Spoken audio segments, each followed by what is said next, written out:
tejidos se denominan isquiocitos. Cuando hay una isquiocito o isquiocito,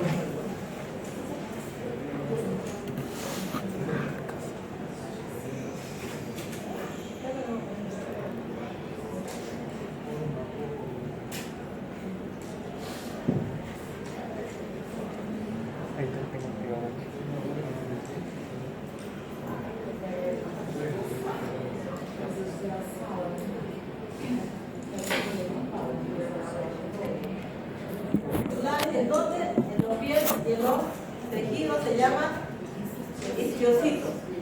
Cuando la infección comienza en un tejido subcutáneo, ¿qué surge? ¿Qué pasa cuando hay una infección? Una inflamación de tipo local. Los macrófagos pueden dividirse en el mismo sitio, entonces realizan las funciones de atacar, destruir microorganismos infecciosos. Macrófagos del ganglio linfático. Ninguna partícula que entre en los tejidos puede pasar directamente a través de las membranas capilares hacia la sangre. Si no se destruyen las partículas que entran en los tejidos, entran en la linfa y fluyen hacia los ganglios linfáticos. ¿Dónde quedan atrapados? Quedan atrapados en los ganglios, en una red de senos recubiertos por macrófagos tisulares.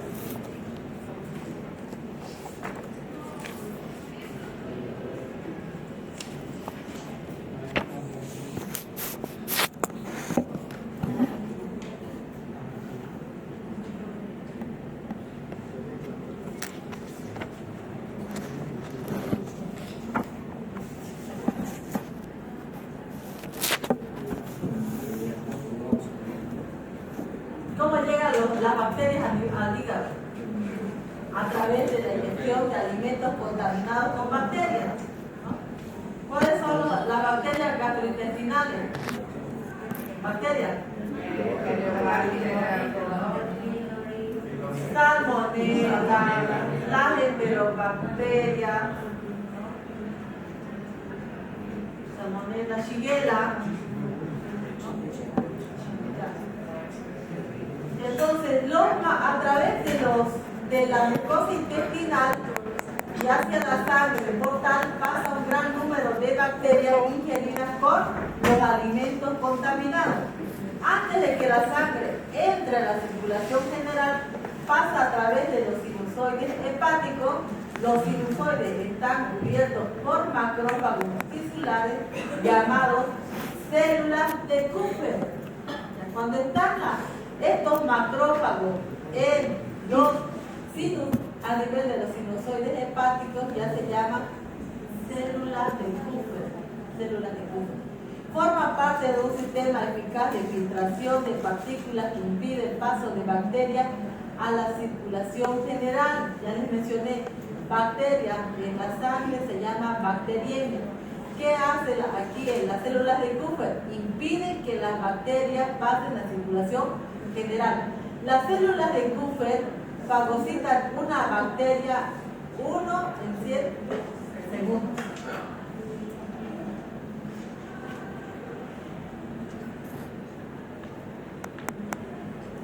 ¿Cuáles son las células de Kupffer? Células de Kupffer, células de Kupffer, células de Kupffer. Ya lo que están viendo, esto es un sinusoide recubierto de células de Kupffer con un colorante que se llama colorante de tinta china.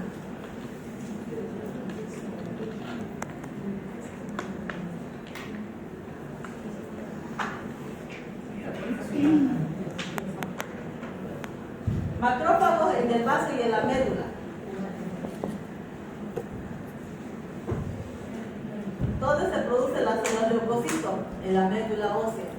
Cuando un microorganismo invasor consigue ingresar en la circulación general, hay otras dos líneas de defensa del sistema macrofágico tisular. Los macrófagos del vaso y los macrófagos de la médula ósea. Los macrófagos se quedan en la trama reticular y cuando la partícula entra en contacto es fagocitada.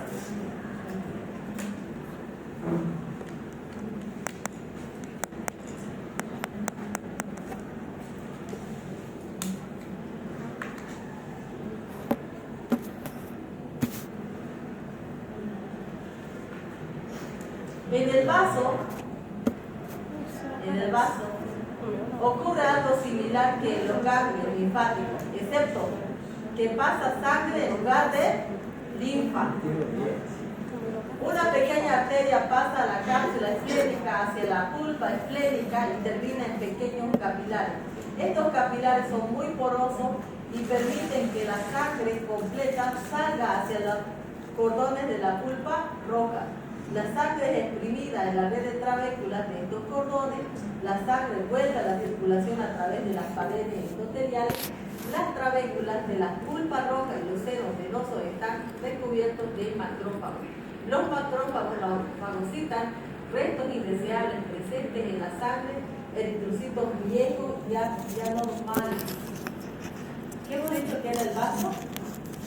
El vaso es el cementerio de los eritrocitos, ¿sí o no?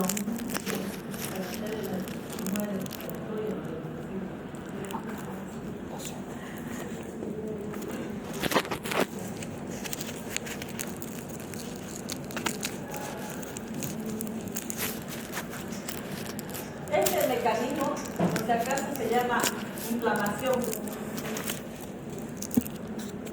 ¿Quiénes participan en la inflamación? Los neutrófilos y los macrófagos. Cuando se produce una lesión tisular, ¿qué tiene por lesión tisular? Lesión tisular. ¿Una herida cortante puede ser una lesión tisular? Gutiérrez. En los vasos. ¿Puede ser? En los vasos sanguíneos. En los vasos sanguíneos. Entonces, cuando hay una lesión tisular,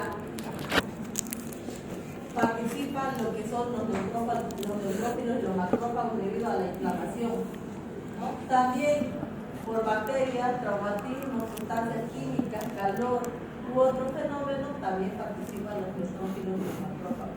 Los tejidos lesionados, ¿qué liberan? Liberan múltiples sustancias que son de atracción hacia los neutrófilos y los macrófagos, que producen cambios espectaculares en los tejidos vecinos no lesionados. Por si acaso, esto es parte de lo que van a llevar más adelante.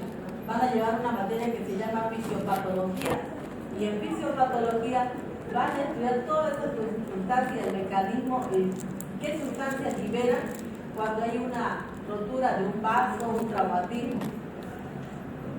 Ahora solamente estamos llevando que los neutrófilos y los macrófagos acuden a través de la quimiotaxis hacia esa lesión tisular. ¿Cuáles son estas sustancias? Miren, estas son las sustancias que se liberan cuando hay una lesión tisular. Productos tisulares que provocan las reacciones durante la inflamación. ¿Cuáles son esas sustancias que van a traer a los neutrófilos y los macrófagos? Histamina, bradicina, serotonina, prostaglandina, productos de reacción del sistema de cumplimiento, productos de reacción del sistema de coagulación y linfocitos que liberan linfocitos presensibilizados. Varias de estas sustancias activan el sistema macrofágico y en pocas horas los macrófagos comienzan a devorar los tejidos destruidos, porque hay una lesión, ¿no? Hay un tejido destruido y entonces estos macrófagos a través de la fagocitosis van a devorar.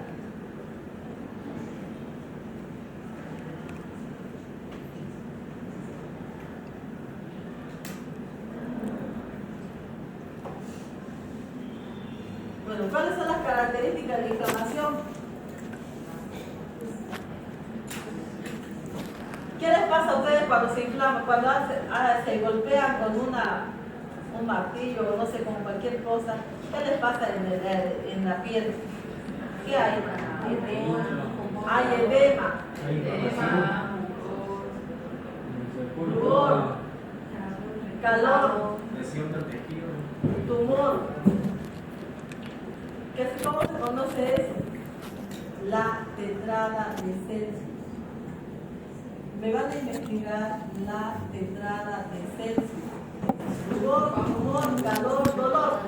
Tetrada de Celsius. Tetrada de Celsius. Van a investigar la tetrada de Celsius. Tetrada. ¿Por qué dice tetrada? Porque son 4.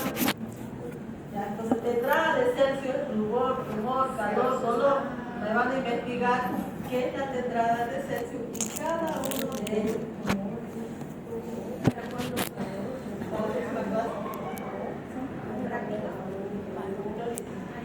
Doctora, son rubor, dolor, calor y otro. Rubor, tumor, calor, dolor. Me van a investigar qué es la tetrada de Celsius. Características de la inflamación. Cuando hay una inflamación de la piel, lo primero que va a haber una vasodilatación. ¿Qué es la vasodilatación? ¿Qué es la vasodilatación para todos? Engrosamiento. Hay un engrosamiento de los vasos debido a un flujo sanguíneo, un aumento del flujo sanguíneo local. Hay un aumento de la permeabilidad de los capilares, lo que permite la fuga del líquido hacia los espacios intersticiales. La coagulación del líquido intersticial por cantidades excesivas de fibrinógenos y otras proteínas. La migración de un gran número de granulocitos y monocitos al tejido. Y por último, la tumefacción de las células tisulares.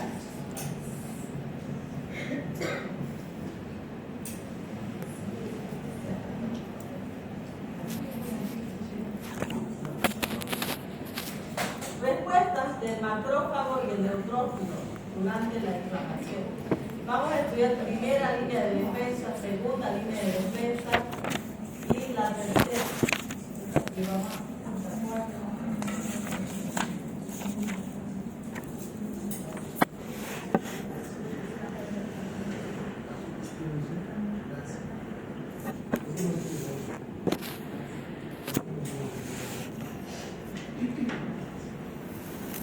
respuestas del macrófago y el neutrófilo durante la inflamación. Existe una primera línea de defensa, segunda línea de defensa, tercera línea de defensa y cuarta línea de defensa. Vamos con la primera línea de defensa, que es el macrófago tisular. A los pocos minutos de empezar la inflamación, los macrófagos ya presentes en los tejidos comienzan de inmediato sus acciones, que son fagocitar, ¿no? Cuando se activan por los productos de la infección y de la inflamación, el primer efecto es el aumento de tamaño. Muchos de los macrófagos fijos pierden sus inserciones y se vuelven móviles. Forma la primera línea de defensa contra la infección. Vamos con la segunda.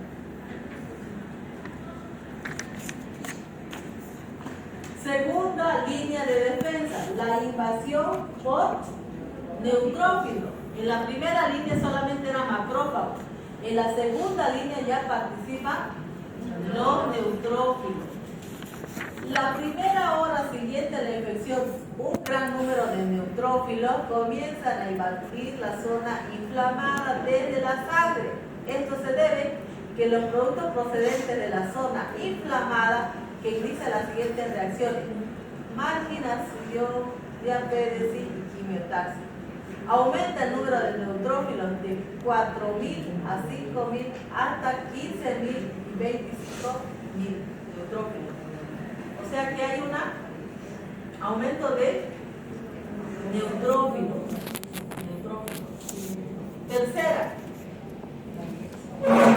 Tercera línea de defensa. La segunda invasión.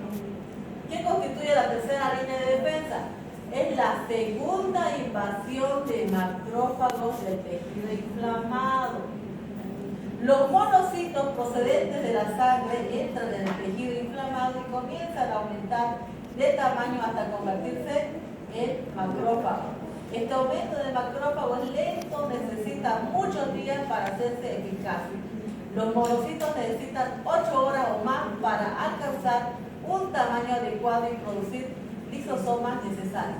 Solo entonces alcanzan la capacidad plena de los macrófagos necesarios para la fagocitosis. Vamos por la cuarta línea de defensa. Cuarta línea de defensa ante una inflamación. Entonces, en esta cuarta línea hay mayor producción de granulocitos. ¿Cuáles son los granulocitos?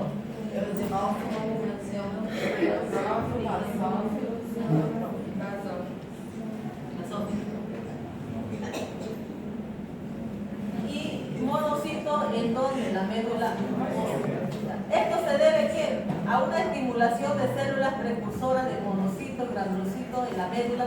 Transcurren de 3 a 4 días para que los granulocitos y los monocitos formados desde la médula, si el estímulo continúa, pueden seguirse formando durante meses y años, hasta 20 a 50 veces más. O sea que en la cuarta línea ya son todos los granulocitos, incluyendo los monocitos. Formación del pus. ¿Qué tiene por pus? No tenía la mochila. ¿Qué es el pus? ¿A qué llaman pus ustedes? Secreción purulenta. Es una secreción purulenta. Es una secreción purulenta. ¿Y por qué se formó el pus? En una herida porque no hicieron la asepsia todos los días. Se formaba un pus, una secreción purulenta. Cuando los neutrófilos y los macrófagos engullen una cantidad de bacterias y tejidos necróticos, prácticamente la totalidad muere. Después de unos días se escapa a una superficie de los tejidos inflamados que contienen una cantidad de tejidos necróticos, neutrófilos muertos, macrófagos muertos, líquido tisular. Esta mezcla se conoce como pus. ¿A qué se llama pus? Tejido necrótico, neutrófilo muerto, macrófago muerto, líquido tisular. Cuando la infección se ha suprimido, las células muertas y tejidos necróticos del pus se autolizan durante los días y los productos finales son absorbidos por tejidos vecinos y la linfa. Luego son absorbidos por los tejidos vecinos y por la linfa. Vamos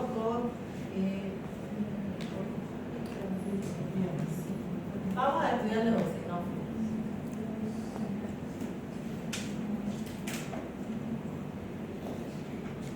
Los eosinófilos generalmente aumento de eosinófilo. Quiero concentrar en la cabeza, asociado a una infección de tipo parasitario. Si el paciente está con una parasitosis X, ya puede ser ameba o puede ser los hemitos, ya hay un aumento de la serie de los leucocitos de eosinófilos. También cuando se elevan estos eosinófilos, cuando hay un tipo de alergia. Por eso es que cuando hay aumento de eosinófilos, o es alergia o es un proceso de parasitosis. Porque ¿cuántas veces debemos de parasitar? Como yo, que soy responsable, debo desparasitarme 1 a 2 veces por año. Y la gente no lo hace. Entonces los parásitos felices se automultiplican, causando un aumento de eosinófilos en la sangre. Los eosinófilos constituyen el 2% de los leucocitos del cuerpo. Son fagocitos débiles, no son como los macrófagos y los neutrófilos.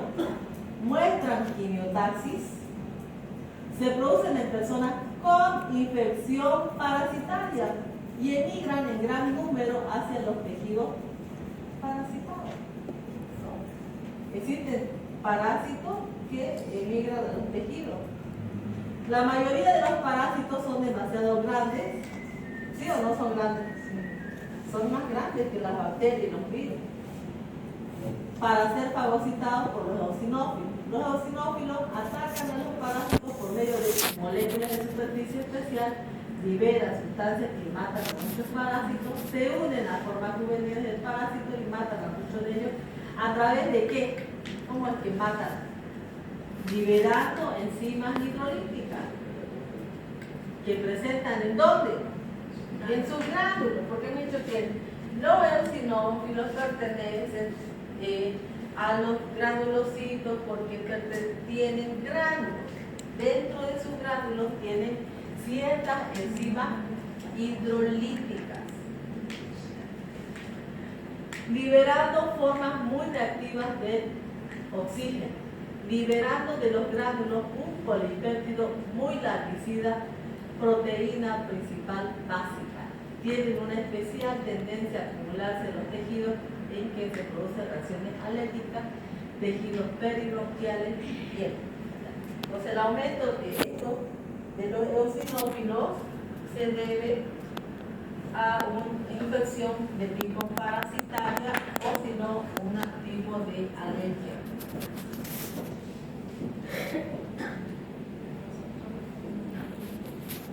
Ahí está. Esto de acá que ustedes pueden ver es una adición de pieza donde pueden observar un eosinófilo, ¿no? ¿Y cuáles son las plaquetas? Plaquetas y este eosinófilo.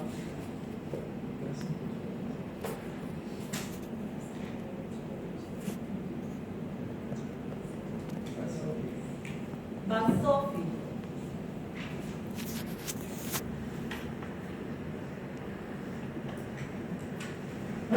Los basófilos están en una concentración en la sangre de 0 a 1%. Puede o no puede encontrarse en la sangre, ¿ya? Pero están en la sangre circulante. Son similares a los mastocitos tisulares, grandes, localizados por fuera de los capilares del cuerpo. Los mastocitos, o sea, cuando los basófilos están en los tejidos se llaman mastocitos. ¿Liberan qué? Liberan heparina a la sangre. ¿Qué es la heparina? ¿Anticoagulante? Es un anticoagulante de la sangre, ¿no? También libera histamina como pequeñas cantidades de radicinina y serotonina. Los mastocitos de los tejidos, o sea que estos basófilos cuando migran a los tejidos se llaman mastocitos. Los mastocitos de los tejidos inflamados los que liberan esta sustancia durante la inflamación. En algunas reacciones, ¿cuándo existe mayor cantidad de basófilos? También existen reacciones de tipo de alergia. En una reacción, si el paciente está con una rinitis alérgica, presumiblemente tiene que haber aumento de basófilos. La concentración de basófilos en la sangre es de 0 a 1%. En algunas reacciones alérgicas, la inmunoglobulina es parte de los basófilos, tiende a unirse a los mastocitos y los basófilos. Cuando el antígeno específico del anticuerpo IgE reacciona con el anticuerpo, la unión resultante hace que el mastocito o el basófilo se rompa liberando histamina, radicinina, serotonina, heparina, sustancias de reacción lenta a la anafilaxia y enzimas lisosómicas.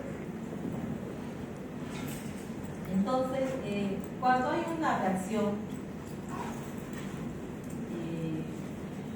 ¿qué representa los basófilos? Inmunoglobulina E. Inmunoglobulina E. Esta inmunoglobulina E, el aumento de esta ¿qué es la inmunoglobulina? ¿Qué es la inmunoglobulina?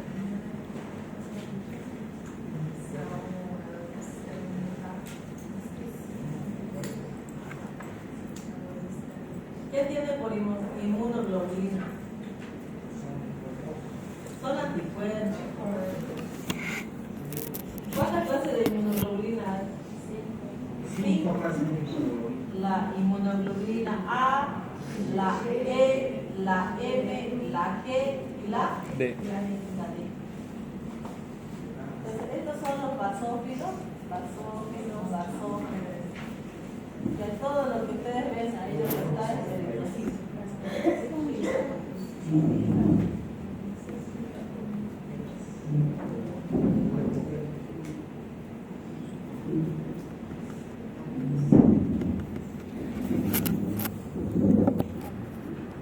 Leucopenia. Les dije que el valor de leucocitos en sangre es de 4.000 a 10.000. Entonces, la disminución de leucocitos se llama leucopenia. Es un trastorno clínico de lo que la médula ósea produce muy poco leucocitos. El cuerpo queda desprotegido. O sea, si tenemos muy pocos leucocitos y estamos diciendo que los leucocitos son los primordiales de defensa del sistema inmune. Entonces, si el paciente tiene menor cantidad de leucocitos, tiene un deficiente sistema inmune. No hay quien va a matar a las bacterias, a los virus, a los parásitos. Entonces, es un paciente inmunodeficiente. El cuerpo queda desprotegido frente a las bacterias, otros microorganismos que invaden a los tejidos. ¿Por qué se produce leucopenia en los pacientes? Por irradiación corporal por rayos X o gamma, cualquier tipo de rayos X o gamma, la exposición a fármacos como cloranfenicol, diuracilo, barbitúrico o sustancias químicas que producen aplasia medular. Existen ciertos fármacos que causan una aplasia medular.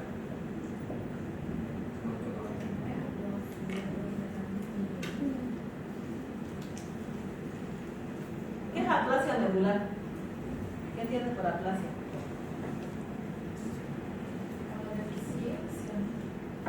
¿Deficiencia de qué? ¿Reduce la funcionalidad de la médula ósea?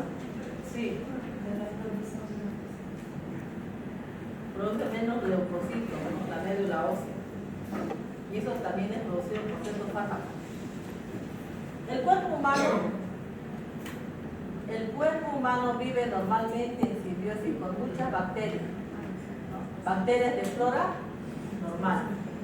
Todas las mucosas del cuerpo están expuestas a un gran número de bacterias. La boca, el aparato respiratorio, la porción distal del aparato digestivo, los ojos, la uretra, la vagina, contienen diferentes bacterias de flora normal.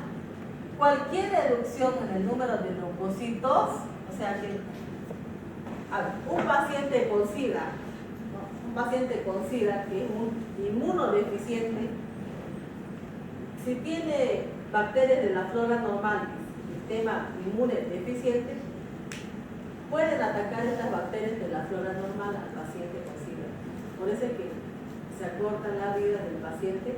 ¿Por qué? Porque estos pacientitos tienen menor cantidad de leucocitos, menor de linfocitos, y esto hace que estas bacterias que están, todos tenemos bacterias, estas bacterias ya van en contra del paciente con SIDA, disminuyendo la vida del paciente, ¿no? Entonces, aquí dice, la boca, el aparato respiratorio, la porción distal del aparato digestivo, los ojos, la uretra, la vagina, contienen diferentes bacterias. Cualquier reducción en el número de leucocitos permite la invasión de los tejidos adyacentes por bacterias que ya están presentes. A los 2 días que la médula ósea deje de producir leucocitos, aparecen úlceras en la boca, úlceras en el colon, infección respiratoria, las bacterias pasan a los tejidos vecinos y a la sangre. La muerte sobreviene una semana después de que comience una leucopenia aguda total. O sea que ya generalizada. Vamos con la enfermedad. Leucemia. ¿Qué entiende por leucemia? ¿Qué es leucemia?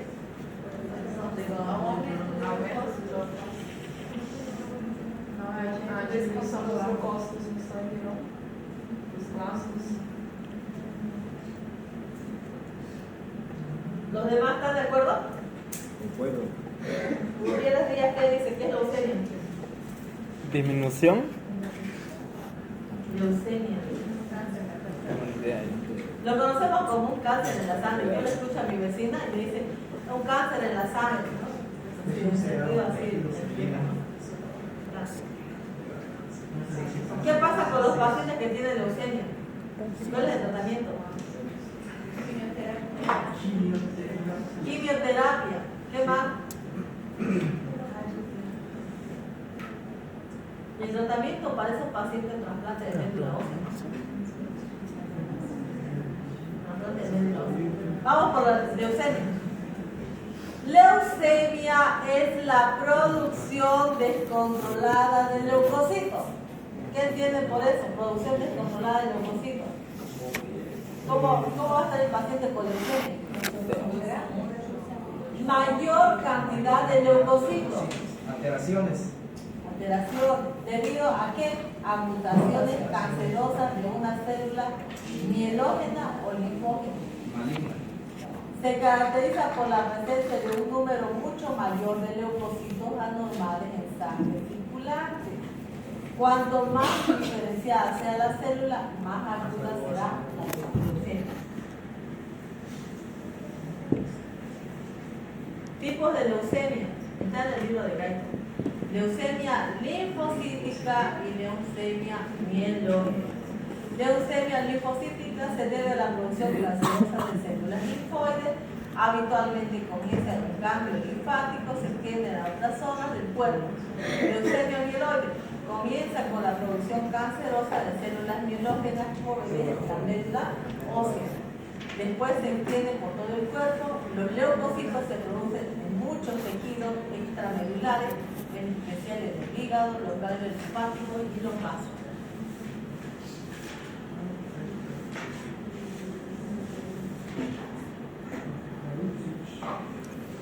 Los efectos de la leucemia. Efectos de leucemia sobre el cuerpo. ¿Qué tiene por metástasis? Que hace metástasis, que se dirigen hacia otros órganos, A otros tejidos. a otros tipos de tejido. Ya. Crecimiento metastásico de células leucémicas en células normales del cuerpo. Hay un crecimiento exagerado. ¿Ya? Las células leucémicas de la médula ósea invaden el hueso, lo que produce dolor, tendencia a la fractura ósea. Casi todas las leucemias se diseminan al vaso, ganglio linfático, hígado y otras regiones vasculares. Aparecen infecciones, anemia, tendencia hemorrágica causada por una trombocitopenia. ¿Qué es trombocitopenia? Disminución de plaquetas, trombocitopenia. El uso excesivo de sustratos metabólicos por las células cancerosas en crecimiento que crean una tremenda demanda sobre la reserva corporal de alimentos. La energía del paciente se agota con rapidez. La utilización excesiva de aminoácidos ocasiona un rápido deterioro de los tejidos proteicos, mientras los tejidos leucémicos crecen. Otro